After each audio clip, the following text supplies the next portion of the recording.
Hello, UHSMers. Thanks for checking us out on Wednesday night. You may be watching this on our YouTube page. You may be watching this on our Facebook page, or you may just be watching it on your phone because your small group leader sent it to you so that you could watch it. However you're choosing to watch this, thanks so much. Glad we can check in with you.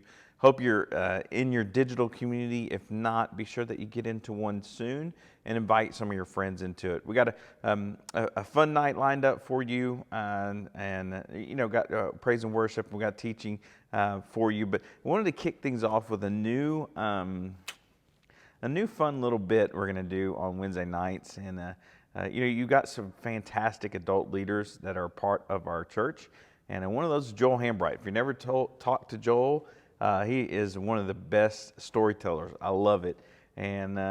And recently we got Joel to read some Shakespeare. So we have a new bit for Wednesday night, Shakespeare with Joel.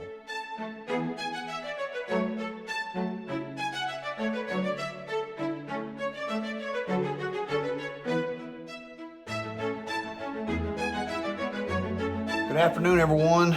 This is Shakespeare with Joel. I'm going to read you a little Shakespeare. I've been kind of confined to the house the last couple months with this COVID-19 stuff going on, and I've been spending some time reading some Hamlet and some Shakespeare, and I wanted to try to culture you guys a little bit. Y'all need a little bit of culture. It'll make you smart, and I'm just trying to do that. So this is Shakespeare with Joel. I'm going to read a little bit of Hamlet, To Be or Not to Be. And it's a Hamlet soliloquy. I don't know if you guys know what a soliloquy is, or a soliloquy, or however you pronounce it, but I don't either, to be honest with you. So maybe some of y'all can kind of educate me on that. But let's go ahead and get started on this. I'm going to read it. I'm going to break it down for you because it is hard to understand, and you've got to be familiar with this stuff if you're going to be able to understand it. But to be or not to be, that is the question. Whether 'tis nobler in the mind to suffer the slings and arrows of outrageous fortune, or to take arms against a sea of troubles, and by opposing in them, to die, to sleep, no more. Let me stop there just for a second and explain it may be hard for you to understand, but let me just explain kind of what this is saying. Basically, it talks about to be or not to be. That is the question. And so we got to figure out, what are we talking about? To be or not to be what? Well, if you read further, it says, whether 'tis nobler in the mind to suffer the slings and arrows of outrageous fortune. So it's asking the question, to be or not to be. To be rich or to be poor. Okay? And you keep on going on, and it says, or to take arms against the sea of troubles, and by opposing in them, to die, to sleep. Let me stop there. Very important part of this thing. It's contemplating whether you actually go to work, make money, or you sleep. Just sleep in. Don't go to work. And it says, no more, and by a sleep to say we end the heartache and the thousand natural shocks that flesh is heir to. 'Tis a consummation devoutly to be wished, to die, to sleep. If you don't understand what it's saying, it's basically just contemplating again whether or not you go and you work, or you stay home. And it uses a big word. It says consummation. That means consume. Do you just sleep and you stay home and you just consume food and not do anything? Or do you actually want to go to work and have a little bit of fortune? What they call outrageous fortune. That's the question.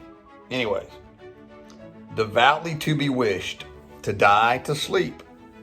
To sleep, perchance to dream. Aye, there's the rub.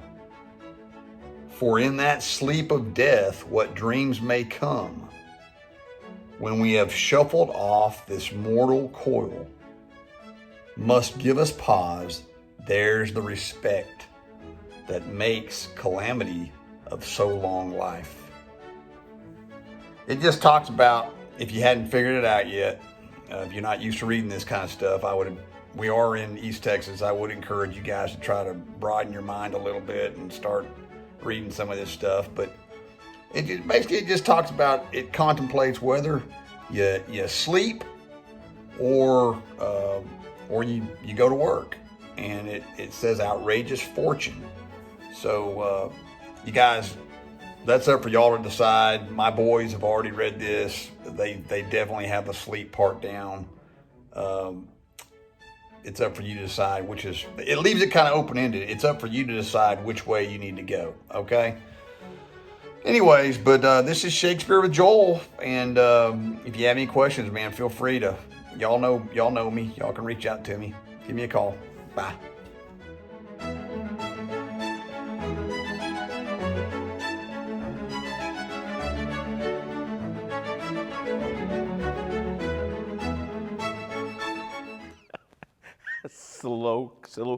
Sloquy. Oh my goodness. Okay, so Holly and I were dying while we were listening to that. Joel, you are awesome. Man, thank you for giving us that insight and wisdom into what Shakespeare was thinking. We're looking forward to so many more installments of that one. Wow, that was great. Hey, wanted to give you guys a chance just to laugh and have some fun there. Also want to give you a chance for some praise and worship. We have Kevin and Mallory leading us this evening, and with Waymaker. You are here, moving in our. You are here, Lord, mending every heart. I worship you, oh, I worship you, Lord, 'cause you are waymaker, miracle worker, promise keeper, light in the darkness, my God, that is who you are. Waymaker, miracle worker, promise keeper, light in the darkness, my God, that is who you are. Oh yeah, you are waymaker, miracle worker, promise keeper, light in the darkness, my God, that is who you are. Oh, you are waymaker, miracle worker, promise keeper, light in the darkness, my God, that is who you are. That is who you are. That is who you are. Oh, that is who you are.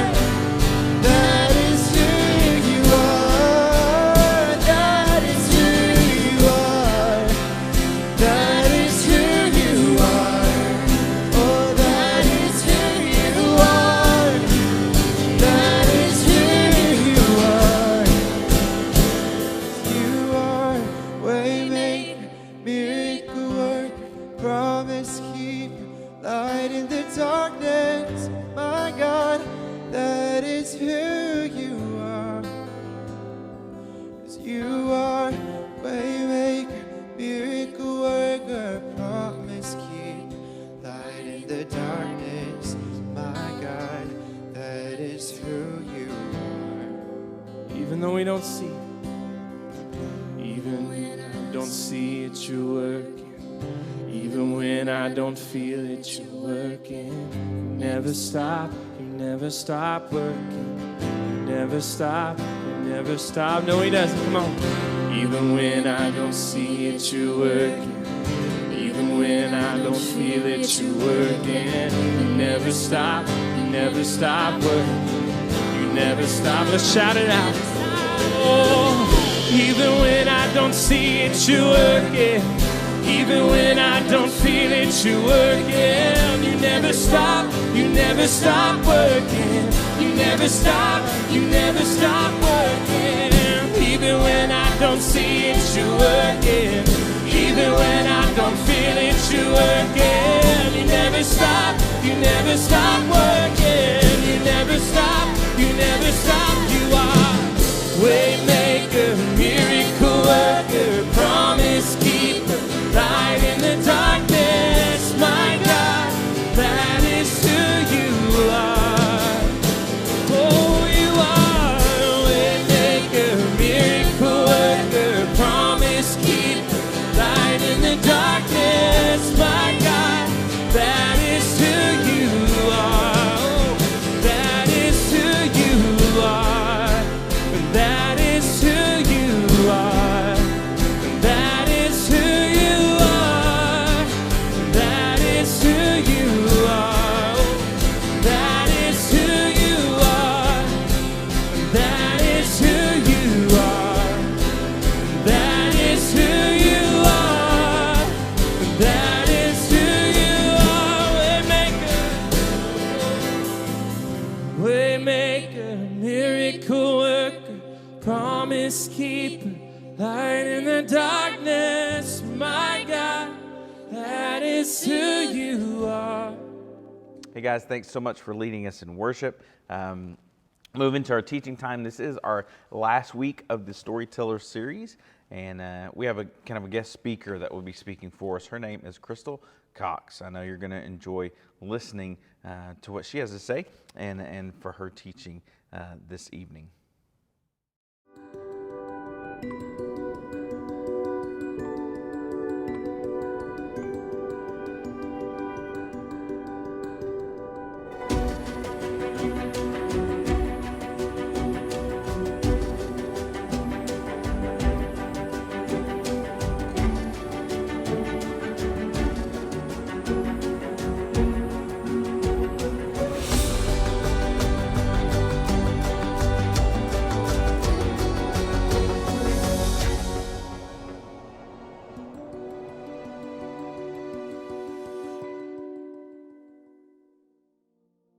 Hey y'all, well I'm Crystal and I just want to know something really quick. Have you ever seen American Ninja Warrior? If you have or if you haven't, I just want you to know I absolutely love it. I was kind of late to the show, but I'm sure making up for lost time. I got all the episodes recorded on my TV and I do not miss an episode.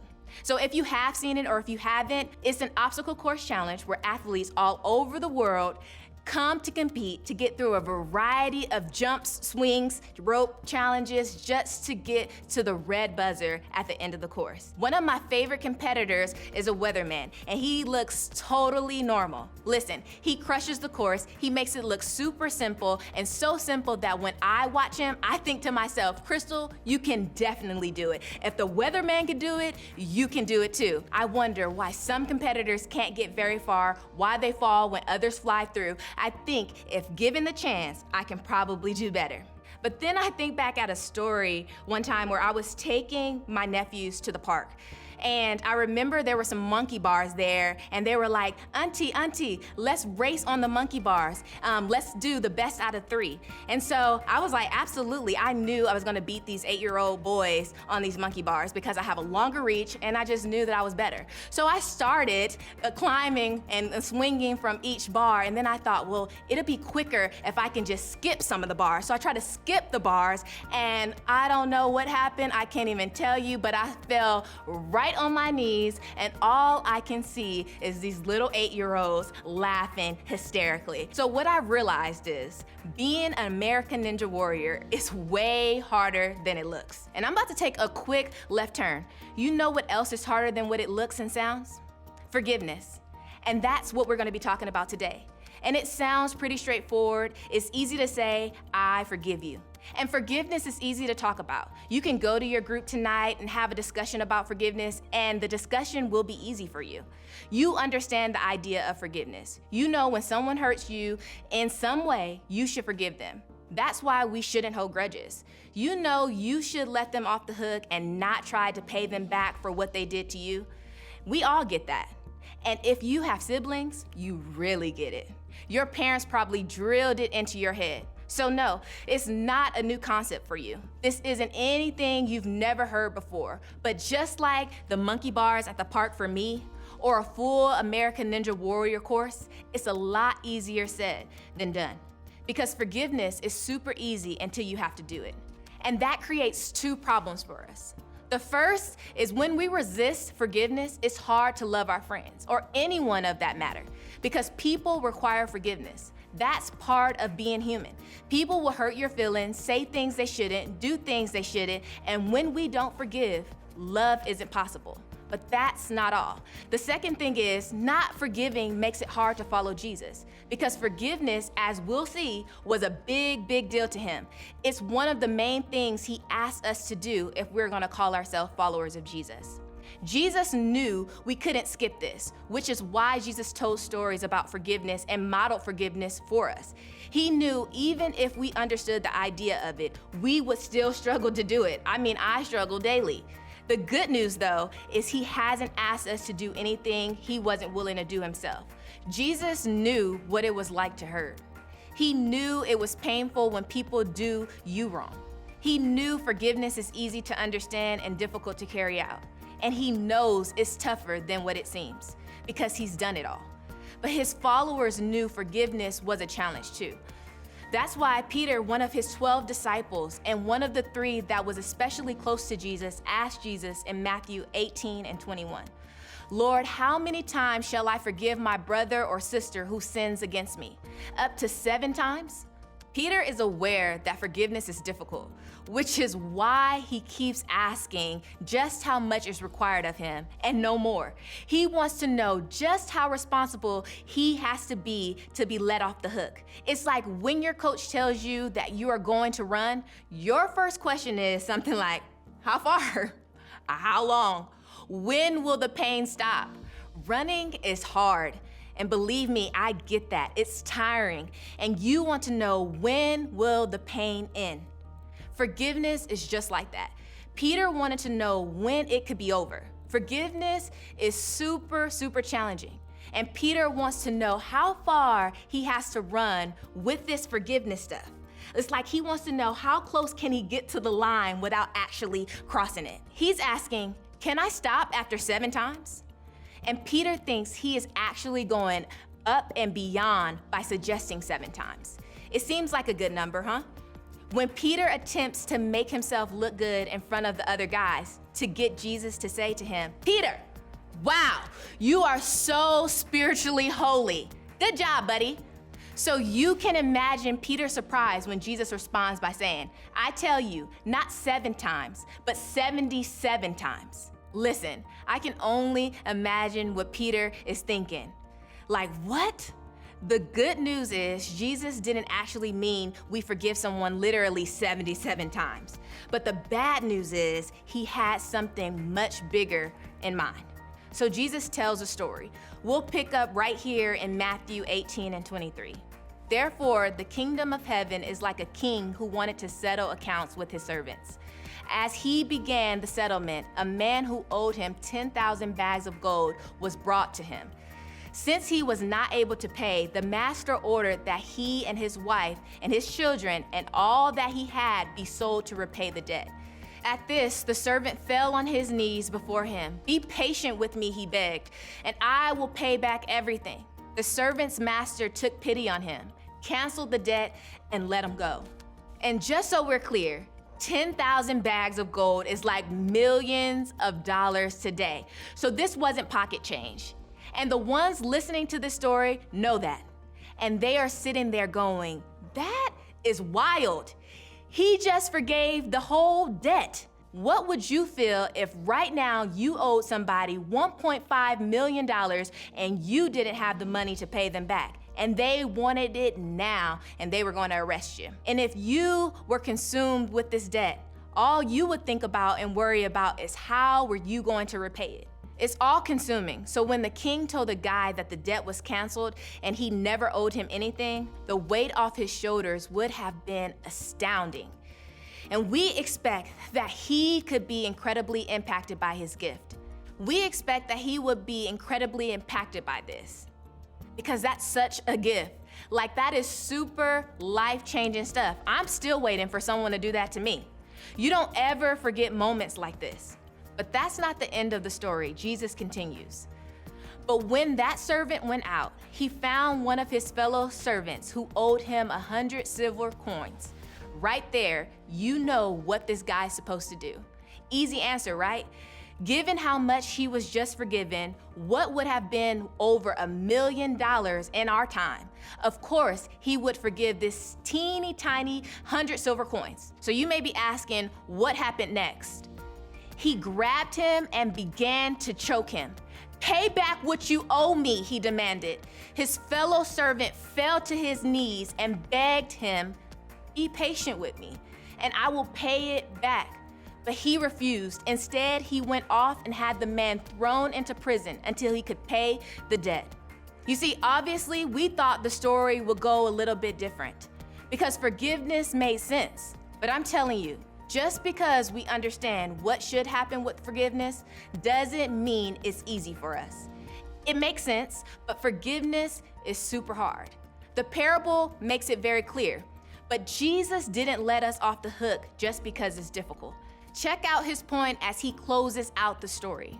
When the other servants saw what had happened, they were outraged and went and told their master everything that had happened.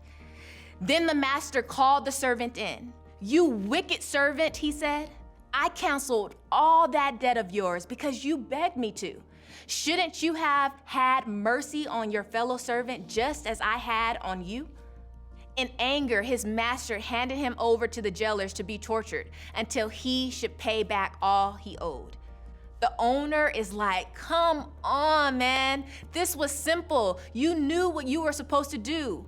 You just didn't do it. I showed you what to do. I forgave you way more than you had to forgive. And then Jesus does something so crazy. He drops the bomb, and for some of us, he drops the mic on Peter and the rest of us who are reading. This is how my Heavenly Father would treat each of you unless you forgive your brother or sister from your heart. So what exactly does Jesus mean by this? Remember, this is a parable. This doesn't mean we are literally put in jail and tortured when we don't forgive someone. So what does it mean? Think about the last time you held onto a grudge. The last time you refused to let go of something someone did to you. Did it hurt the person you were mad at or refusing to forgive? Probably not. Did it hurt you? Absolutely, because refusing to forgive is its own kind of punishment and torture. When we refuse to forgive, just like the parable was showing us, we are ultimately hurting ourselves, imprisoning ourselves until we are able to see that what we have been forgiven was just as big as what we are being asked to forgive. So back to Peter's question, is forgiving 7 times enough? Listen, I don't think so. Because if you are keeping track, it means you still haven't let it go. You've forgiven enough when you are free. The point isn't to make God happy by forgiving more times, but to make you whole. But that's not all. The point of the story is also to shift attention from what was done to us that we need to forgive to what we have done that God has already forgiven. Because it's a lot easier to hold onto a grudge when you see yourself as blameless. But when our eyes are open to the ways we also have missed the mark, showing grace becomes much easier.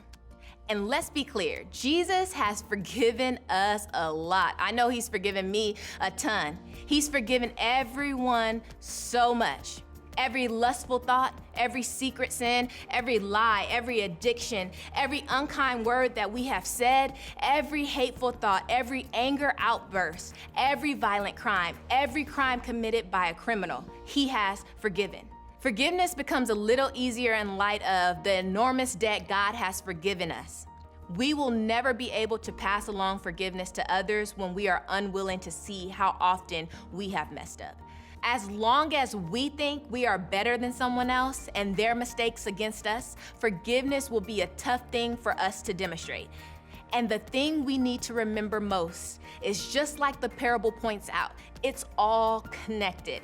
Our ability to forgive others is directly tied to our willingness to receive forgiveness. And we can't expect forgiveness from others if we aren't willing to give it as well. For many of us in the church, we have to remind ourselves that we are not as great as we think we are sometimes. Our pride may be the biggest thing that keeps us from passing on forgiveness to others. Our judgmental spirit cuts others so deep to the core that sometimes it's unbearable. Our secret sins are bigger than we can even admit. Our attitude towards our parents would surprise a lot of people. Our envy and jealousy may not show itself on the outside, but if we can all be honest, we know that it's brewing on the inside daily. We have a pile of sin that Jesus is willing to forgive over and over and over again. And I tell you that not so you start hating yourself, but so you realize what Jesus has already forgiven you of, and to empower you to pass it along to someone else, to remind you that Jesus had led the way in this, and we can follow his cue. Remember, freedom is found when you can give forgiveness and receive it. And here's what you need to know. You have already been forgiven. God has taken what you have done and he has gotten rid of it. But for you to fully experience freedom, you need to be willing to forgive what was done to you. Forgiveness is easy until you have to do it. But God forgives big and challenges us to forgive like we've been forgiven. It's not that easy. And chances are it's not a one-time thing. It will be something you would do over and over again for the same offense and for some other offenses too. The point is, when we work hard at forgiving others, we are making it more likely to appreciate the forgiveness extended to us from God. And when we appreciate the forgiveness from God, we are more likely to forgive others. So we all need to forgive like we have been forgiven. It allows us the most amount of freedom. So when it comes to forgiveness, let it go and pass it on. That's it, guys. Thanks for jumping in. Again, visit uhbc.net/students for all of your student ministry needs. Be sure to check in there, and also our text messaging. If you want to be sure and get those, you need to text the keyword UH students to 555-888. That's how we get a lot of our information out. And we got some things that we're planning and we want to be sure to get to coming up. So be sure you text that and get connected. We'll see you guys next Wednesday.